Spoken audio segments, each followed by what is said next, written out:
ஐயா வணக்கங்கய்யா. வணக்கம் ஐயா, இன்னைக்கு நம்ம பார்க்கக்கூடியது பார்த்தீங்கன்னா 5ஆம் பாவம். 4ஆம் பாவம் வரைக்கும் ஃபுல்லாக பார்த்துட்டோம். இப்போ 5ஆம் பாவத்தில் என்னென்ன விஷயங்கள் இருக்கு அதை பற்றி சொல்லுங்கய்யா. கண்டிப்பாக. இப்ப பாருங்க, 5ஆம் பாவம் என்று சொல்லப்படுகிறது லக்னத்திலிருந்து 5 கட்டங்கள் தாண்டி வரும் பொழுது நமக்கு வருது. இப்ப கடவுள் எப்படி நம்ம ஒருத்தருடைய கர்மாவை அவருக்கே திருப்பி கொடுக்கணும் அப்படிங்கறதுக்கு ஒரு வடிவமைச்சிருக்கிறாருன்னா, கிரகங்களை வைத்து 12 ராசிகளை வைத்து அந்த ஒரு கிரகமும் ஒரு ராசியில் இருக்கும் பொழுது ஒரு தன்மையில இருக்கு. ஸோ அது முதல் பாவங்கிறது லக்ன பாவமாக கொடுத்து, அந்த லக்ன பாவம் தான் உங்களை குறிக்கிறது. உங்களுடைய ஆயுசு, உங்களுடைய பர்சனாலிட்டி, கேரக்டர் எல்லாத்தையும் கொடுக்குது. 2வது பாவம் தனம், குடும்ப, வாக்குஸ்தானத்தை கொடுக்குது. 3வது பாவம் தைரிய வீரிய ஸ்தானத்தை குறிக்குது. 4வது பாவம் தாயார், இடம், வீடு, பொருள், மூவபிள் அண்ட் இம்மூவபிள், அதாவது அசையும் அசையா சொத்துக்களை குறிக்கக்கூடிய அந்த சுகஸ்தானம் 4வது பாவமாக. இப்ப வரிசையில் 5ஆம் பாவம் புத்திரஸ்தானம் என்று சொல்லப்படுகிற குழந்தைகள், நமக்கு ஒரு வாரிசு வரக்கூடிய விஷயத்தை குறிப்பதும் அதுக்கு அதோட அதிகமாக என்ன அது காட்டுதுன்னா, பூர்வ புண்ணியம். உங்களுடைய பூர்வ புண்ணியஸ்தானம், நீங்க பிறக்கக்கூடிய குடும்பத்துல புண்ணியங்கள் எப்படி இருக்கு, நீங்க வாங்கின அந்த கர்மாவில் புண்ணியங்கள் எப்படி இருக்கு, அல்லது தவறான கர்மா அதிகமாக இருக்கா, நல்ல கர்மா உங்களுடைய கூட்டு கர்மாவின் பேலன்ஸ்ல இருக்கா. ஸோ பூர்வ புண்ணியஸ்தானம், புத்திரஸ்தானம், காதல் ஸ்தானம், உங்களுக்கு பிடித்த விஷயங்கள், உங்களுக்கு எது நம்ப பிடிக்குமோ, எது விரும்பி பண்ணுவீங்களோ, எதுல நீங்க பேஷனட்டா இருக்கீங்களோ அந்த பாவமும் 5ஆம் பாவம். ஏன்னா அது பெருங்கேந்திரமாகிய 9ஆம் பாவத்துக்கு அடுத்த கேந்திரமாக 5ஆம் பாவம். மிகவும் லக்ஷ்மிகரமான யோகமான ஒரு பாவம் தான் 5ஆம் பாவம். ஸோ ஒரு ஜாதகத்துல முதல் யோகமான பாவம் 9ஆம் பாவம், 2வது யோகமான பாவம் 5ஆம் பாவம். ஸோ இந்த 5ஆம் பாவம் ஒருத்தரோட ஜாதகத்துல நல்லா இருந்துட்டாவே பாதி கிணறு அவர் தாண்டிட்டாருங்கிறது அர்த்தம். சிறப்புங்க. இப்போ 5ஆம் பாவத்துல கிரகங்கள் இருந்தா என்னென்ன மாதிரி பலன்கள் இருக்குன்னு பார்த்துடலாங்க. அதுக்கு முன்னாடி 5ஆம் பாவத்துல சூரியன் இருந்துச்சுன்னா எந்த வித பலன்கள் இருக்கு? கண்டிப்பா. இப்ப என்னன்னா, அந்த 5ஆம் பாவம் பத்தி நம்ம பார்த்தோம். அதுல ஒரு கிரகம் இருக்கும் பொழுது என்ன மாறுது அப்படின்னா, அங்கதான் கர்மா செயல்படுது.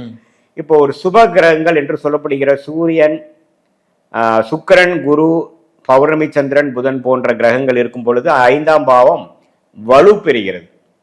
என்ன பெறுகிறது? அந்த சுபகிரகம் இருந்தால் எப்பவுமே சுபகிரகம் இருக்கும் வீட்டை வளர்ப்பார், அதோட விஷயத்தை இன்னுமே எக்ஸ்பேண்ட் பண்ணுவார், நல்லாவே அதோட காரத்துவத்தையும் ஆதிபத்தியத்தையும் நல்லபடியில் கொடுக்க பார்ப்பார். அதே சமயத்துல பாவகிரகம் என்று சொல்லப்படுகிற சனி, செவ்வாய், ராகு, கேது, சூரியன் இருந்தால் அதை கொஞ்சம் கெடுப்பார். சூரியன் அரை பாவர், முழு பாவர்னு சொல்ல முடியாது. சனி முழு பாவர், செவ்வாய் முக்கா பாவர், சூரியன் அரை பாவர், பாதி 50% மேலிஃபிக் பிளானட்.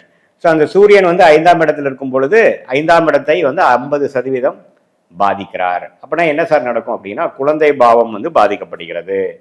அதே சமயத்துல பூர்வ புண்ணியஸ்தானத்துல சில விஷயங்கள் தவறா இருக்கு. அதே சமயத்துல உங்களுக்கு காதல் விஷயங்கள், உங்களுக்கு பிடித்த விஷயத்துல எல்லாம் சில குறைபாடுகள் உண்டு. சரி, அதையே ஒரு சுப கிரகமாகிய குரு பார்த்துட்டார், ஒரு 7ஆம் வீட்டுல இருந்து நேர்பார்வையா பார்த்துட்டார். 5ஆம் வீட்டை பார்க்கணும்னா எப்படி எங்கிருந்து பார்க்கணுங்க? உங்களுக்கு 5க்கு நேரான வீடு 11. 11ஆம் வீட்டுல இருந்து பார்த்தாலும் சரி, லக்னத்திலிருந்து பார்த்தாலும் சரி, 9ஆம் பாவம் பார்த்தாலும் சரி, உங்களுக்கு குரு பார்த்துட்டாருன்னா அந்த பாவ கிரகம் சூரியன் சுபகிரகமாக மாறுகிறது. அதே சமயத்துல பௌர்ணமி அன்னைக்கு பிறந்திருக்காங்கன்னா அந்த பௌர்ணமியின் ஒளி சூரியனுக்கு கிடைக்கும். ஸோ அப்படிங்கிறப்ப அதுவும் சுபகிரகமா மாறிடும், பாவத்துவம் குறையும். அதே மாதிரி சுக்கிரனோட சேர்ந்திருக்கா, சுக்கிரன் பார்க்க முடியாது, சூரியனும் சுக்கிரனும் அந்த அளவுக்கு விலகி இருக்க முடியாது. 2 கட்டத்தை தாண்டி சூரியனும் சுக்கிரனும் பிரிய முடியாது. ஏன்னா சுக்கிரன், புதன், சூரியன் முக்கூட்டு கிரகமாக வருகிறது. அது முதல் 3 ஆர்பிட்ல அது வரனால அது 180 டிகிரிஸ்லாம் பிரியாது. ஸோ அப்படிங்கிறப்போ சுக்கிரனை சூரியன் அஸ்தங்கம் பண்ணி நீங்க கேட்ட மாதிரி 5ஆம் இடத்துல இருந்தாலும் நல்லது. ஏன்னா சுக்கிரனுங்கிற ஒரு சுபகிரகத்தை பீடிக்கிறார் இல்லையா, அஸ்தங்கம் பண்றாரு இல்லையா, 5 டிகிரி 6 டிகிரிக்குள்ள சுக்கிரனுக்குள்ள சூரியன் வந்துட்டாருனாவே சுக்கிரனோட காரத்தம்லாம் சூரியன் எடுத்துப்பார். அப்படிங்கிறப்போ அவர் சுபரா மாறிடுவார். ஸோ அப்படிங்கிறப்போ புத்திர தோஷமோ, காதல் தோஷமோ, அதே மாதிரி பூர்வ புண்ணிய தோஷமோ அவ்வளோ இருக்காது. இது நாம் சொல்ற மாதிரி இல்லாமல் சனி 11ஆம் இடத்துல நேர் பார்வையா பார்க்கிறார், அல்லது சனியும் சூரியனும் 5ஆம் பாவத்திலேயே இருக்கிறாங்க, சில ஜாதகத்துல இருக்கு. அதே மாதிரி சனி 10ஆம் பார்வையா பார்க்கிறார். புரியுதுங்களா? கிட்டத்தட்ட பார்த்தீங்கன்னா 8ஆம் இடத்துல இருந்தாருன்னா 10ஆம் பார்வையாக 5ஆம் வீட்டை பார்ப்பார். ஸோ இப்படியெல்லாம் பார்க்கும் பொழுது சூரியன் பாவத்துவம் அடைகிறது. செவ்வாய் பார்வையை செவ்வாயோட சேர்றது கூட அவளுக்கு கெடுதல் இல்லை. ஏன்னா சூரியனுக்கும் செவ்வாய்க்கும் நட்புறவு உண்டு. ஸோ சனியால் பார்க்கப்படும் பொழுது ராகுவால் சேரும் பொழுது, அதே சமயத்தில் ராகு கேதுகளாக சேரும். சூரியனுங்கிற ஒளி கிரகம் வந்து ராகு கேதுகளோட சேரக்கூடாது. சனியால் பார்க்கும் பொழுது கடுமையான புத்திர தோஷம். ஏன் இப்போ கூட இன்னைக்கு காலையில் கூட அது மாதிரி தான், கல்யாணம் ஆகி 6 வருஷம் ஆச்சு, குழந்தை பிறக்கிறதுக்கு பிரச்சனையா இருக்கு. சூரியனும் சனியும் 5ஆம் இடத்தில் நேர்கோடியாக பார்த்து கொள்கிறார்கள். இப்போ நடக்கிற திசையே சனி திசை. சனி திசை ஒன்று 2-3 வருஷம் முடியுது. அதுக்கப்புறம் வரக்கூடிய புதன் நல்லா இருக்கிறாரு. புதன் தான் கொஞ்சம் குருவின் பார்வையில் இருக்கிறாரு. ஸோ புதன் வரைக்கும் வெயிட் பண்ண மாதிரி இருக்கு. இன்னும் 1-2 வருஷம் ஆகுங்களா? ஆமாம். ஏன்னா அதுதான் அவங்களுடைய கர்மா. இவ்வளோ தடைகள் தாண்டி தான் மன உளைச்சல் அடைந்து எவ்வளோ நீங்கள் அவஸ்திப்பட்டு நீங்கள் குழந்தை பெறணும் அப்படிங்கிறது உங்களுக்கு கர்மா. ஏன்னா அதுக்கு ஈக்குவலாக நம்ம ஏதோ ஒன்று போன ஜென்மத்தில் செய்திருக்கிறோம். இல்லை சில பேருக்கு கல்யாணம் ஆகி 11 மாதம் 1 வருஷம் முடியறதுக்குள்ளேயே குழந்தை பிறந்துருச்சு சார் அப்படிங்கிறாங்க. அது அவங்களுடைய கர்மா வேற.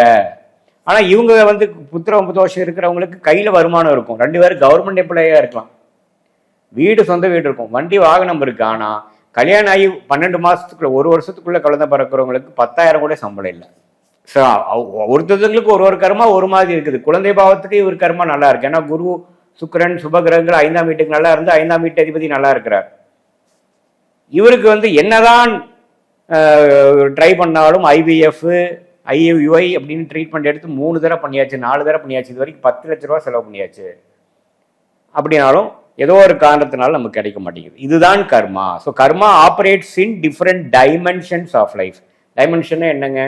குழந்தை பாவம் ஒரு டைமென்ஷன், செல்வம் வசதி ஒரு டைமென்ஷன், நல்ல கணவர் மனைவி நல்ல உறவு ஒரு டைமென்ஷன், ஊரில் நல்ல பேரு புகழ் ஒரு டைமென்ஷன், உடம்பு உபாதை இல்லாமல் வாழக்கூடிய ஒரு அமைப்பு ஒரு டைமென்ஷன். ஸோ ஒரு டைமென்ஷன் நல்லா இருக்கும்போது இன்னொரு டைமென்ஷன் நல்லா இருக்கணும்னு அவசியம் இல்லை. எல்லா டைமென்ஷனும் எல்லா வாழ்க்கையோட பிளேன்ஸும் நல்லா இருந்து எல்லா செல்வ செழிப்பும் வாழ்றது ரொம்ப கம்மியான பேர் தான். அது எல்லா டைமும் வாழ்றது இல்லை. ஒரு 20 வருஷம் நல்லா இருந்தாங்க, எல்லாமே பெற்று வாழ்ந்தாங்கிறதே பெரிய விஷயம். ஸோ இதுதான் சூரியன் 5ஆம் இடத்துல இருக்கும் பொழுது. இப்படியே அடுத்தடுத்த கிரகமாகிய சனி இருந்தா பாதிப்பு, செவ்வாய் இருந்தா பாதிப்பு, ராகு இருந்தா பாதிப்பு, கேது இருந்தாலும் பாதிப்பு. ஏன்னா இது எல்லாமே பாவகிரகங்கள். பாவகிரகங்கள் இருக்கும் வீட்டை கெடுத்து பலன் செய்வார். அந்த சனி செவ்வாய் ராகு கேது 5ஆம் வீட்டில் இருக்கும் பொழுது குருவின் பார்வை 7ஆம் பார்வையாவோ 5ஆம் பார்வையாவோ 9ஆம் பார்வையாவோ அல்லது குருவே 5ல் இருக்கிறாரோ பாவத்துவம் குறையுது. ஒரு 80% 90% இருந்த பாவத்துவம் ஒரு 30% 40% குறைந்து ஓரளவுக்கு லேட் ஆகி வந்துடும் சார். தடை வந்து அந்த அளவுக்கு கடுமையாக இல்லை அப்படின்னு சொல்லலாம். அதெல்லாம் இல்லை சார், ஒண்ணுமே இல்லை, எல்லாமே வந்து பாவகிரகங்கள் எந்த சுப தொடர்பு இல்லாமல் இருக்கிறார்கள் அப்படின்னா சில அதே மாதிரிதான் ஹஸ்பண்டுக்கும் அப்படிதான் இருக்கு, ஒய்ஃபுக்கும் பேட்டர்ன் வேற மாதிரி இருக்கு. விஷயம் அப்படிதான், ஆனால் பேட்டர்ன் வேற மாதிரி இருக்குன்னா 5ஆம் வீட்டு அதிபதி 8ல் போய் மறைஞ்சு ராகுவோட சேர்ந்துருச்சு அப்படிலாம் ரொம்ப மோசமா இருக்கும் பொழுது குழந்தையே இல்லாமல் அடாப்ஷன் பண்ணிக்கிறது, போய் தத்து எடுத்துக்கிறது, அது மாதிரி விஷயங்கள் தான் பண்ணி ஆகணும் அப்படிங்கிற முடிவுக்கும் அது நிறைய தத்து போடணும். இந்தியாவோட ஸ்டாட்டிஸ்டிக்ஸ் பிரகாரம் பார்த்தீங்கன்னா ஒரு நாளைக்கு 20 குழந்தை 30 குழந்தை தத்து எடுத்துக்கப்படுகிறது. அந்த கராங்கிற ஒரு மூவ்மெண்ட் மூலமாக கவர்மெண்ட் ரீதியாக பண்ணுறாங்க. ஸோ அந்த ஜாதகமெல்லாம் அது கரெக்டாக நான் எத்தனையோ தத்தெடுக்க ஜாதகங்கள்லாம் பார்த்துருக்கேன். இதுதான் பாவகிரகங்கள் 5ஆம் வீட்டில் எந்த அளவுக்கு வலுத்து இருக்குது அப்படிங்கிறத பொறுத்து தான் இப்படி ஒன்னொன்னு இருக்குங்க. பாவகிரகத்தை பத்தி இவ்வளவு பேசிடும், சுபகிரகத்தை பத்தி சொல்லுவீங்க? கண்டிப்பா. இப்போ வந்து சுபகிரகம் வந்து 5ஆம் வீட்டுல இருந்ததுன்னா அப்படியே ஆப்போசிட். நல்ல பூர்வ புண்ணியம் நல்லா இருக்கு, நல்ல பௌர்ணமி சந்திரன், சூரியன் 10ஆம் இடத்துல 11ஆம் இடத்துல இருந்து சந்திரன் 5ஆம் வீட்டுல இருக்கிறார். அது விருச்சிக ராசியா இருந்து நீ சந்திரன் நீச்சமா இருந்தாலும் பரவாயில்லை. சுக்கிரன் இருக்கிறார், சுக்கிரன் 50% திருட்பலம் கொடுப்பார், சுபத்துவப்படுத்துவார். குருவே இருக்கிறார், குரு பாக்குறார். இதெல்லாம் இருந்ததுன்னா என்ன ஆகும்னா 5ஆம் வீடு வலுக்குது. அதே அப்புறம் 5ஆம் வீட்டு அதிபதி 11ஆம் இடத்துல இருக்கிறார், நல்ல ஸ்தான பலத்தில் இருக்கிறார். ஃபார் எக்ஸாம்பிள் கடகராசி 5ஆம் வீட்டு அதிபதி யாரு? செவ்வாய். செவ்வாய் வந்து 7ஆம் இடத்துல உச்சம் பெற்றிருக்கிறார், குருவின் பார்வை பெற்றிருக்கிறார். இதெல்லாம் வந்து ரொம்ப நல்லது. நல்ல ஆண் வாரிசுகள் இருக்கு சார். 3 பேருமே ஆண் வாரிசு, ஒரு குடும்பத்துல 5 பையன் அப்படியா சொல்றோம்ல. இதுல என்ன சார் ஆண் வாரிசு பெண் வாரிசுங்கிறது என்னன்னா ஜோதிடம் எப்படி டிசைன் ஆயிருக்குன்னா பாவத்துவம் அதிகமா இருந்ததுன்னா பெண் வாரிசுகள் அதிகம், ஆண் வாரிசு தடைகள் உண்டு. பாவத்துவம், அதாவது பாவ கிரகங்கள் தாக்கங்கள் குறைவா இருந்து சுபகிரகத்தின் தாக்கங்கள் அதிகமா இருக்கிறப்ப ஆண் வாரிசுகள் உண்டு.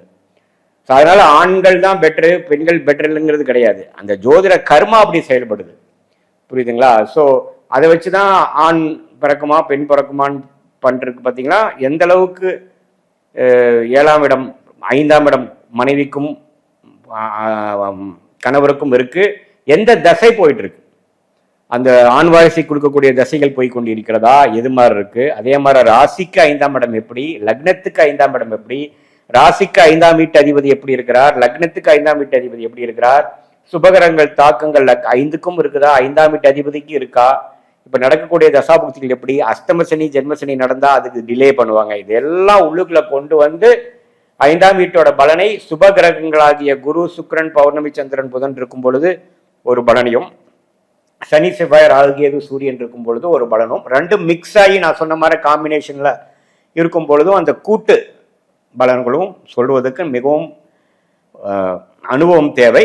5ஆம் பாவம் ரொம்ப முக்கியம். நம்மளோட சந்ததி வளர்றதுக்கும், நம்ம வாழ்க்கை பேரும் புகழாக வாழ்வதற்கும், சௌகரியமாக வாழ்வதற்கும், அனைத்து லட்சுமி கடாட்சகமும் பெற்று வாழ்வதற்கு 5ஆம் இடம் ரொம்ப முக்கியம். 5ஆம் வீட்டு அதிபதி நல்ல இடத்துல இருந்து 5ஆம் இடமே நல்லா இருந்துட்டாவே ரொம்ப நல்லது. ஐயா அற்புதமா சொன்னீங்க ஐயா. ஐயா அதே மாதிரி பார்த்தீங்கன்னா 5ஆம் இடம் சொல்லும் போது காதல் சொல்லுவோம்.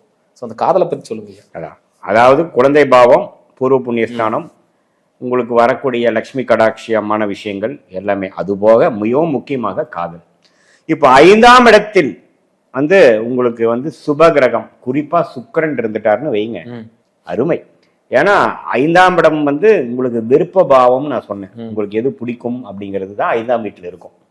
ஸோ உங்க லக்னாதிபதியே 5ல் இருந்துச்சுன்னு வைங்க, பயங்கரமான ஷார்ப்பான ஆளா இருப்பீங்க. பிடிச்ச விஷயத்த அருமையா செய்வீங்க, பிடிச்சதா தான் பண்ணுவீங்க, எதுன்னு பண்ணாலும் பிடிச்சி பண்ணுவீங்க. ஏன்னா 5 தானே பிடிச்ச இடம். இதே 6ஆவது லக்னாதிபதி 6ல் இருந்துருச்சுன்னு வைங்களேன், வில்லங்கமாவே பண்ணுவீங்க. இதே 5ஆம் லக்னாதிபதியே 5ல் 8ல் போயிடுச்சுன்னு வைங்க, உங்க லக்னாதிபதி 8லன்னா எதையோ ஒன்று பண்ணி சிக்கல்ல மாட்டுவீங்க. ஏன்னா உங்க லக்னாதிபதி எங்க இருக்காரோ அதோட வேலை தானே உங்க பர்சனாலிட்டி. இதே லக்னாதிபதி 5 இருந்தானா அவன் பிரில்லியன்ட்னு சொல்லலாம். நீங்க நினைச்சு பாருங்க, லக்னாதிபதி 5ல் இருந்தாவே நட்பு வீட்டில தான் இருக்கும். நீங்க யோசிச்சு பாருங்க, இப்ப நீங்க சிம்ம லக்னம்னு வைங்களேன், சிம்ம லக்னம் 5ஆம் வீட்டுல இருந்தா என்ன, குருவோட வீட்டுல, தனுசுல. சரி, நீங்க கன்னி லக்னம்னு வைங்க, கன்னி லக்னம் வைங்க இல்ல 5ஆம் ஒரு லக்னத்துக்கு பாருங்க, கன்னி லக்னத்துக்கு யார் அதிபதி, புதன். 5ல் இருந்தா எங்க இருப்பாரு, மகரம். மகரம் வந்து அதுக்கு பிடிச்ச வீடு, நட்பு வீடு. ஸோ உங்க புதன் வந்து மகரத்துல இருந்தது கன்னி லக்னமா இருந்தா எம்ஜிஆர் ஜாதகம் பிரில்லியன்ட். அப்புறம் அதோட சுக்கிரனும் சேர்ந்துருச்சு, ராஜயோக அதிபதி அவருக்கு, ராகும் சேர்ந்துருச்சு, ராகு திசையில தூக்கிடுச்சு. ஸோ இப்படிதான் வந்து இருக்கும். இதே மாதிரி நீங்க இல்ல சார் துலா லக்னம் எடுத்துக்கங்க, துலா லக்னத்தை அதிபதியாகிய சுக்கிரன் கும்பத்துல இருக்காரு 5ஆம் வீட்டுல, நட்பு வீடு அருமையா இருக்கும். அதே மாதிரி சார் ஒண்ணு செவ்வாய் வீடு எடுத்துக்கலாம் சார். செவ்வாய் விருச்சிக லக்னம், விருச்சிக லக்னத்தோட 5ஆம் வீட்டுல இருக்கும் பொழுது என்ன, மீனத்துக்கு போயிடுவார். மீனம் வந்து குருவின் வீடு, செவ்வாய்க்கு ரொம்ப பிடிச்சது. அதுவும் இல்லாம தனுசு லக்னம், தனுசு லக்னாதிபதியாகிய குரு மேஷத்துல இருந்துட்டாருன்னா டாப்பு. ஏன்னா நட்பு வீடு, பிடிச்ச வீடு, அப்புறம் விவரமான வீடு வேற. தனுசு மேஷம் யாருங்க, செல்ஃப் தானே, செல்ஃப் ஓரியன்டட். காலபுருஷ தத்துவத்தில் முதல் வீடு. தனக்கு என்ன வேணுங்கிறத விவரமா இருப்பான். ஸோ ஒரு தனுசு லக்னத்துல பிறந்து 5ஆம் வீட்டுல குரு இருந்துட்டாருன்னா பயங்கர ஷார்ப், பிரில்லியன்ட், பேச்சிலேயே பிரில்லியன்ட் தெரியும். ஸோ இதுதான் 5ஆம் வீடு. அதுதான் நம்ம காலபுருஷ தத்துவத்திலே உங்களுக்கு எந்த வீடு லக்கியான வீடோ அந்த வீடு நட்பு வீடா இருக்கும். அதே மாதிரிதான் 9ஆம் வீடும். ஆனா 8ஆம் வீடும் 6ஆம் வீடும் பாருங்க வேற மாதிரி இருக்கும். ஸோ அதுலதான் உங்களுக்கு அந்த பாவங்களே ஏன் அப்படி பண்ணுதுங்கிறது புரிஞ்சுக்கலாம். எல்லாமே ட்ரையாங்கிள் தான். சரி, இப்ப பாத்தீங்கன்னா காதல் நல்லா வசப்படுறதுக்கு 5ஆம் வீட்டுல வந்து சுக்கிரன் குரு பௌர்ணமி சந்திரன் புதன்லாம் இருந்தா நல்லது. 5ஆம் வீட்டு அதிபதியே 7ல் இருக்கணும். காதல் திருமணம், 7ங்கிறது என்னங்க, திருமணஸ்தானம். 5ஆம் வீட்டு அதிபதினா காதல் பண்ணி கல்யாணம் பண்ணிக்கிட்டேன், அல்லது 7ஆம் வீட்டு அதிபதி 6ல் என்னோட வாழ்க்கை துணைவியே நான் விருப்பப்பட்டவதான். ஸோ 7, 5 கம்பைன் ஆகி இருந்தாவே ஓரளவுக்கு காதல் திருமணமா. அப்புறம் சுக்கிரனை பார்க்கணும், சுக்கிரன் கொஞ்சம் சனி செவ்வாய் தாக்கத்துல இருக்காரா, விரும்பி தான் பண்ணியிருக்கிறாங்க. ராகு கேதுகள் சம்மந்தப்பட்டிருக்கா, அந்த ராகு கேதுகள் சம்மந்தப்பட்டப்போ கலப்பு திருமணம், வேற ஜாதி விட்டு ஜாதி திரும்புறது. இன்னும் கொஞ்சம் கலப்படம் சனி செவ்வாய் உள்ள வந்துட்டாருன்னா ரிலீஜனே திரும்ப பண்றது. கிறிஸ்டின்ஸு, இந்து, முஸ்லீம்ஸு ரிலீஜனே கலப்பாகும். இதை வச்சுதான் நம்ம வந்து கர்மா எப்படி செயல்படுதுன்னு கண்டுபிடிக்க முடியும். 100க்கு 100 அப்படிதான் வேலை செய்யும். நிறைய பலாயிரம் ஜாதகத்துல நான் பார்த்துருக்கேன். ஸோ 5ஆம் வீடு வந்து சனி செவ்வாய் இருந்துருச்சு, கரெக்டா சனி திசை நடந்தது, பிரச்சனை. அதே மாதிரி ஒருத்தர் சுக்கிர திசை நடந்தது, லக்னத்துல சனி, சாரி 5ஆம் இடத்துல சனி, செவ்வாய் ஒரு இடத்துல இருந்து பார்க்குது. ஸோ 5ஆம் வீட்டு அதிபதி சரியில்லை. 5ஆம் வீட்டு அதிபதி பாவகிரகத்தால் பாதிக்கப்பட்டுருச்சு. ஸோ அப்படி பாதிக்கப்படும் பொழுது என்னதான் சுக்கிர திசை நடக்கும் பொழுது நான் கேட்பேன், ஜாதகத்தில் சுக்கிரன் ஓரளவுக்கு 7ஆம் வீட்டுக்கு சம்மந்தப்படுது. காலேஜ் டைம்ல சுக்கிர திசை நடந்தது, காலேஜ் டைம்ல கொஞ்சம் காதல் விஷயங்களா போய் விரக்தி ஆனீங்களா? ஆமா சார், 2-3 பிரேக்கப்பு, 2-3 ஃபெயிலியர்.